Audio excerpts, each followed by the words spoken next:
Subscribe कीजिए, bell icon दबाइए। Video पसंद आए तो लाइक कीजिए, शेयर कीजिए। तो इसलिए ये स्थान है जो आपको कल और परसों बताए गए। इन स्थानों पर ईश्वर और ब्रह्म और पारब्रह्म और महाकाल पुरुष बैठे हुए हैं। इन्होंने अपने देवी और देवताओं को अपने मतलब ये कारगुजार बड़े बड़े पदाधिकारियों को अपने अपने लोक में इन्होंने स्थापित कर रखा है और वो सब काम करते रहते हैं। जैसे ब्रह्मा विष्णु महादेव और पार्वती लक्ष्मी और सावित्री, और इन्होंने अपने अपने और लोगों को काम दे दिया और आद्या महाशक्ति ने इनको काम दे दिया और निरंजन भगवान ने एक आद्या महाशक्ति का लोक बनाया जिसमें इतना बड़ा लोक है कि मृत लोक से ज्यादा बड़ा स्वर्ग और स्वर्ग से ज्यादा बड़ा बैकुंठ और बैकुंठ से बहुत बड़ा शक्ति लोक। उस शक्ति लोक में स्त्रियां राज करती हैं। पुरुष स्वरूप का यानी पुरुष रूप का और पुरुष की शकल का नाम और निशान नहीं है।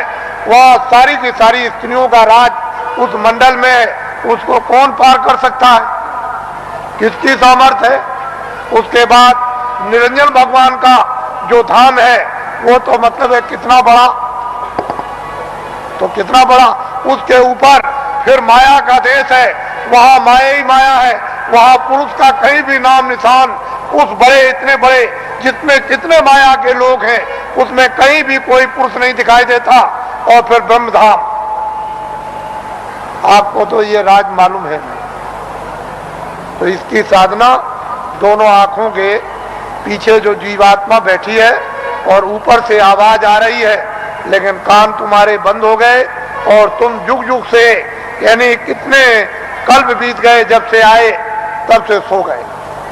कोई तुमको महापुरुष, कोई योगी, कोई सिद्ध पुरुष तुमको जगाने के लिए मनुष्य मंदिर में मिला नहीं कि तुम्हारी जीवात्मा को घाट पर बैठाल के जगा दे। अब ये वक्त और समय आ रहा, हम उस तरह का सब माहौल तैयार किए देते हैं। जब सब चीज तैयार हो जाएगी, खरपतवार जब तैयार हो जाएगा और वो गीला ना हो, सूख जाएगा, तो बस ऐसे माचिस लगाई तो वो 11 रुपये जब माचिस लगेगी तो भक पेट्रोल की तरह से भक आग लग जाएगी। तो जल भून करके तुम्हारे सब पाप भस्म। इसको कहते हैं 11 रुपये अग्नि। ये जब प्रज्वलित होगी तब देखिए आप क्या होता है। तो हम तो ये वो दिन आपको बताना चाहते हैं कि स्त्रियां भी और पुरुष भी यहीं से बैठकर दिन में काम करेंगे और रोज स्वर्ग में जाएंगे, बैकुंठ में जाएंगे, उधर देवी देवताओं का दर्शन करेंगे और वहां ब्रह्मा विष्णु महादेव उनका भी दर्शन करेंगे और उसके ऊपर भी जाएंगे और रोज लौट करके चले आएंगे और खेती भी करेंगे, दुकान और दफ्तर का भी काम करेंगे और शाम को बच्चों की सेवा और बैठ जाएंगे और फिर निकल जाएंगे। बड़े ध्यान से आप सुनिए, ये आसक्त रहित ये परिवार होगा जैसे राजा जनक थे। उनको राजकाज आदेश का पालन करना था, उसको कोई मोह ममता नहीं थी, निर्लेप थे, जिसको कहते हैं विधेय। कोई आसक्ति ना हो उनको, उसको विधेय। उनकी जीवात्मा जाग गई। हम उस चीज की आपको तैयारी करके धीरे धीरे उसी तरफ जा रहे हैं। ये तैयारी हो जाए और इतनी प्यास लगेगी कि तुमसे उस समय ये कहा जाएगा कि तुम लोग प्रधानमंत्री बन जाओ, तुम मुख्यमंत्री बन जाओ, ले तुम राजा बन जाओ और तुम ये बन जाओ, तो तुम फौरन फेंकोगे कि हमको नहीं बनना, की जरूरत हमको नहीं, हमसे ये काम नहीं हो सकता। अरे भाई वो चीज तो कुछ और है। तो यहां मरे जा रहे हो वैसे ही बेमतलब। अरे महात्माओं के पास आकर के कुछ काम करो तो कुछ काम भी हो जाए। महात्माओं के आदेश का पालन करो, दुनिया सब समझ में आ जाए, गृहस्थ आश्रम भी, समाज भी और देश भी समझ में आ जाए और तुम सब लोग निर्लेप रहो और शरीर का, परिवार का, सब तरह का क्षणिक सुख भी ले लो और आत्मा को जगा करके सच्चा आनंद प्राप्त कर लो। असली काम क्यों नहीं? नकली में फंसे फंसे फंसे फंसे। और ये जो नशे चढ़ा रखे आपने, एक नशा, कितने नशे तुमने चढ़ा रखे, और नशों को जो आपने चढ़ा रखा तो किस तरह से तुम बदहोश हो, होश ही नहीं, कुछ होश नहीं है। तो इसलिए आप थोड़ा सा समझ से काम लो, बुद्धि से, और जाग करके संदेश सुनो, सो करके मत सुनो। वही मनुष्य है जो जाग करके सुनता और फिर वो अमल करता है। जैसे वस्त्र पहन लिया तो ठंडी दूर हो जाएगी, गर्मी दूर हो जाएगी, बरसात की हवा नहीं लगेगी। लेकिन जब तुम उस वस्त्र का अमल ही नहीं करोगे, वस्त्र पहनोगे नहीं, शील क्षमा संतोष विनय विवेक ये एक वस्त्र है जो पहन लिया जाता है, तो काम क्रोध लोभ मोह अहंकार पता नहीं किधर चले गए। अभी आपने इसका वस्त्र पहना तो आपको क्या मालूम होगा कि वस्त्र कपड़ा कैसा होता है। तो आप लोग आज, क्योंकि बहुत से लोग सुबह भी आ गए, रात को भी, नामदान तो कल हुआ था, ये नामदान सर्वोपरि दान है। इसको ऐसा मत समझिए, वक्त और समय आएगा तो लोग बहुत भटकेंगे इसके लिए। जो आज इसकी अवहेलना तिरस्कार करेगा उसको 200-200 मील, 400-400 मील, 500-500 मील दौड़ करके जाना पड़ेगा। ये अभी से मेरी बातों को याद रखिए। ये नामदान सर्वोपरि दान है और ये आत्मा के धन का दान है, आत्मा के ज्ञान का, आत्मा की सिद्धि का और आत्मा की शक्ति का और आत्मा के अमृत का ये सच्चा दान है। ये बाहर का वो छाया का दान नहीं है। इसलिए वो मंत्र नहीं है जो गुरु मंत्र, ये गुरु दीक्षा नहीं है, ये आत्म मंत्र है, आत्म दीक्षा है। इसलिए इसको नामदान कहते हैं। आप लोग इसको सम्मान से ले लो और ये सबके काम आएगा। हिंदू मुसलमान सिख ईसाइयों के छोटे बड़े बच्चे और बच्चियों के ये अमूलक वस्तु है। ये हीरे जवाहरात से नहीं मिलेगी, चाहे जितना भी दुनिया में बांटो। जब उस प्रभु की कृपा हो जाएगी उन महात्माओं पर तभी वर्षा होगी। इसके पहले कुछ छेड़ने वाला नहीं, पत्ता नहीं हिलेगा। लेकिन जो दया उनकी हो गई कि इन आत्माओं को अवसर दे दो, इनको मौका दे दो, इन पर वर्षा कर दो और ये बीज डाल दो। जब वो ऋतु और समय आएगा तो जम जाएगा। महात्मा फकीरों की मेहनत व्यर्थ नहीं जाती। तो मैं आदेश का पालन कर रहा हूं और ये सर्वोपरि आत्मदान आपको दे रहा हूं, उसको आप सम्मान से ले लो। और 2 मिनट, 4 मिनट, 5 मिनट, 1 मिनट, आधे मिनट मनुष्य दरवाजे पर, मनुष्य आत्म दरवाजे पर बैठकर आप जिस तरह से बताया जाए उस तरह से आप भजन करो। यहीं पर अगर दरवाजे पर बैठ करके आपने भजन कर लिया तो रिद्धियों सिद्धियों का सबका भंडार उदय हो जाएगा। यही से सब चीजें मिलने लगेंगी। लेकिन दरवाजा नहीं मिला और वहां बैठ करके भजन नहीं किया तो कुछ मिलने वाला नहीं है। वैसे ही खाली आए हो, अज्ञान में आए और अंधकार में आए, रोते हुए आए। जब जाने का समय होगा तो ज्ञान रखवा लेगा, देखना रखवा लेगा, सुनना और बोलना रखवा लेगा और एक पीछे से ठोकर मारकर रवाना कर देगा। इसलिए आप लोग संभल करके रहो। हम तो कोई जय गुरुदेव है नहीं। इस किराए के मकान का नाम आपका ही रखा हुआ, जो रखवाया होगा उस समय के पंडितों से, यह नाम तुलसीदास है। और जय गुरुदेव नाम उस परमात्मा का, ईश्वर का, भगवान का, उस सर्वशक्तिमान, उस ब्रह्म का, उस अल्लाह ताला यानी खुदा और गाड का नाम। ये किसी इंसान आदमी का नाम नहीं। तो जो नाम मैं भगवान का बोलूंगा सब लोग एक साथ बोलेंगे, आगे पीछे नहीं। जो नाम बोलता जाऊं सब लोग उच्चारण करना, जिससे हमको मालूम हो कि आप शुद्ध नाम का उच्चारण कर रहे हो। जब मैं बोल बंद हो जाऊं तो आप भी बंद हो जाना। बोलो जय गुरुदेव। और ये आत्माओं का गोपनीय यानी रूहों का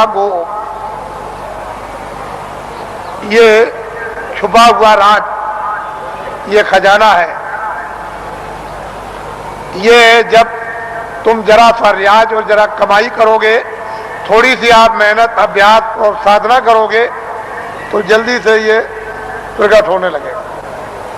लेकिन तुम ऐसे ही बैठे रह गए तो घर का भी कोई काम नहीं होता।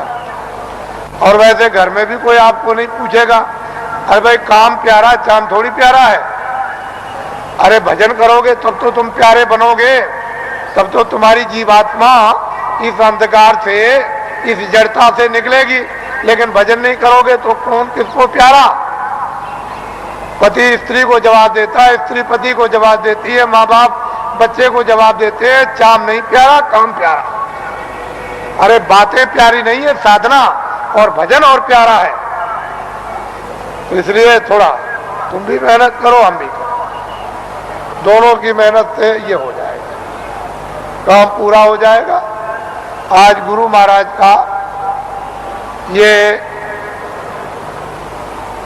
उनका पुण्य, जो संकल्प यहाँ छोड़ गए हैं, जो आशीर्वाद और आदेश जो दे गए हैं, ये सब उनकी चीज है।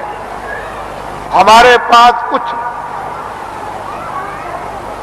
उन्हीं का आशीर्वाद, उनकी दी हुई ये दौलत है। और उन्होंने आदेश दिया है कि इस तरह का जब समय आएगा तो बांट देना, वो आपको मिलेगी। उनकी ये स्मृति है, यादगार, कि ये खजाना महापुरुषों ने बांटने के लिए दिया है। ये उनकी यादगार और वो सब चीजें ताजी।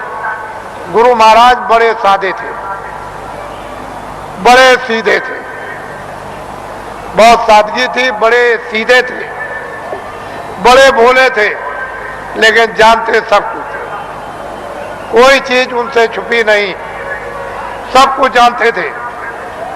और उन्होंने ये संकल्प, तो उनका ये संकल्प है कि जीवों को बहुत लाभ होगा, रूहानियत का, आध्यात्मिकता का। आगे सब लोग तैयारी करो, भंडार खुलेगा और सब लोग उस भंडार में प्रवेश होंगे और असली खजाने की लूट होगी। लोग लूटेंगे अपनी अपने दामन, अपनी अपनी झोली, नेत्रों की झोली, नेत्रों का दामन, दिव्य नेत्र की झोली और दिव्य नेत्र का दामन फैलाकर, और माल की, अद्भुत माल की, दैविक माल की, वो खजाने की यानी लुटाई होगी। और हीरे जवाहरात ये उस लुटाई के सामने कुछ नहीं है। वो चेतन हीरे, वो अमृत के हीरे ऐसे बरसेंगे जिसको ये सब के सब इस मनुष्य रूपी मंदिर में अपनी आंखों से वो लुटाई होगी कि जो वर्णन में नहीं आएगी। आपको क्या मालूम है कि आकाश से क्या वर्षा हो रही है? तुमने अपना दरवाजा ही बंद कर रखा, तो वर्षा क्या पता चलेगी? अरे दरवाजा तो खोलो, मुंह तो खोलो, तब वर्षा मालूम हो कि कैसी वर्षा हो रही है अखंड। महात्माओं ने जो कुछ भी वर्णन किया है वो कटु सत्य है, उसमें जरा सा भी कोई गुंजाइश नहीं। तो ये उनकी पुण्यतिथि है और उन्हीं के संकल्प का ये आपको प्रसाद। वो तो देने का एक आधार तो चाहिए, तो कोई आधार आपको, जो आधार है वो आपको दिया जाता है कि इसको आप संभाल करके ले जाएंगे। हो सकता है कि साल भर आपको अवसर न मिले, तो इसको आप प्रसाद को संभाल करके रखेंगे और जरूरत पड़ने पर आप इससे काम लेंगे।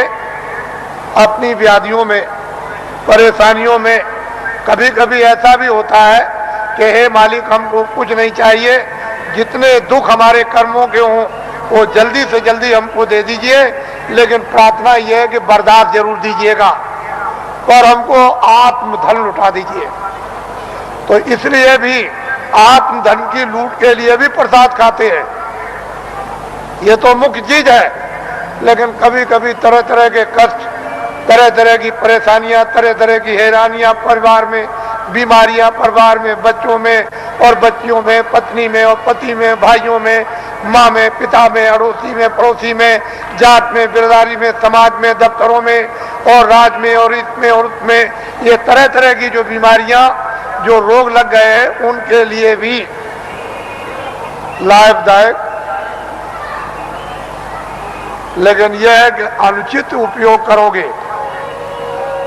तो लाभ नहीं होगा, उचित उपयोग करोगे तो लाभ हो जाएगा। अनुचित क्या उपयोग है कि मैं ये प्रसाद खाता हूं, आज मैं रात को डकैती डालूंगा, मुझे 1 लाख रुपया मिलना चाहिए, ये अनुचित, इससे लाभ नहीं होगा। तुम इसको खा करके डकैती डालोगे, चोरी करोगे, मौके पे पकड़े जाओगे और फिर कर्मचारी अधिकारी पकड़ेंगे तो वो डंडे मारेंगे, कचहरी पहुंचा देंगे, तुम्हारी सजा हो जाएगी। तो अनुचित प्रसाद का उपयोग मत करो, उचित करो। और मेरी चोरी छूट जाए, मेरी डकैती छूट जाए, झूठ छूट जाए, छल कपट छूट जाए, बदमाशी छूट जाए और मुझसे ये छूट जाए और ये बुराई छूट जाए और मुझ में अच्छाई आ जाए। और जब उचित उपयोग करोगे कि मेरी बीमारी चली जाए या मुझे बीमारी में आराम हो जाए, तो इसमें लाभकारी होगा, फायदा। ये इसलिए बातें आपको बताए देता हूं कि आप श्रद्धा से, आस्था से आपने रात को तपस्या की है ठंडी में। हम भी देख रहे हैं, हम कोई ऐसा थोड़ी कि नहीं। आपको क्या मालूम कि रात को मैं कैसे घूम रहा था, किसी को नहीं पता कि मैं कैसे निकल के, किसी ने नहीं पहचान पाया, कोई भी सड़क पर पहचानने वाला नहीं मिला। तो आपको तो ये जानना चाहिए कि मतलब ये है कि मैं देखता हूँ, ऐसा थोड़ी है कि मतलब मैं अंदर घुस गया तो मैं देखूं और समझूं नहीं उसको। तो ये सब मैं देखता हूँ कि आप अंगों से तपस्या कर रहे हो और तपस्या का फल आपको मिलेगा। ठीक है, आपने शरीर से गुनाह किए हैं, बुरे काम किए, पाप किए हैं, आपने, ये ठीक है कि आपके ऊपर जमा है, लेकिन तपस्या अपनी जगह। वो तो धीरे धीरे धीरे धीरे जिसका ढेर ज्यादा हो जाएगा और फिर एक दूसरे में मिलने लगेगा, तो मिलकर के एक दूसरा अच्छा और खराब खून शोधन करके और खराबी को निकाल देता। वो तो अपने तरीका है। लेकिन यह है कि तपस्या तो तपस्या ही है। तो आपको मैं और कुछ नहीं कहूंगा, क्योंकि ये गुरु महाराज की ये विशेष कृपा और दया यादगार दिन है। आज मैं आपके सामने नामदानी देकर इसको समाप्त करूंगा। ये लोग जो अभी प्रसाद ले रहे हैं वो उसी तरह से, यानी प्रसाद को ले लें, अच्छा रहेगा और वो उनके लिए जरूरी है। ठीक है, आप इधर आओगे तो ठीक है, लेकिन वो भी संकल्प ही किया, यानी दया मांगी हुई है। तो जब दया मांगी हुई है और वो एक आपके लिए सुलभ है, तो आप क्यों इधर उधर यानी हाथ पैर पीठ पटकते हो? जो चीज मिल रही उसको तो पहले ले लो, और कुछ मिल जाएगी वो भी ले लेना। अरे भाई, इसके माने ये थोड़ी है कि अगर कोई 10 दे तो 10 भी ले लो, और कोई ये दे दे तो और भी ले लो, कोई एक दवा दे दे तो वो ले लो, और कोई उससे भी अच्छी दे दे उसको भी ले लो। तो ऐसा क्यों कि बस हम नहीं लेंगे? अरे रोग तो रोग ही है, बीमारी तो बीमारी, भूल भटक तो गुरुदेव।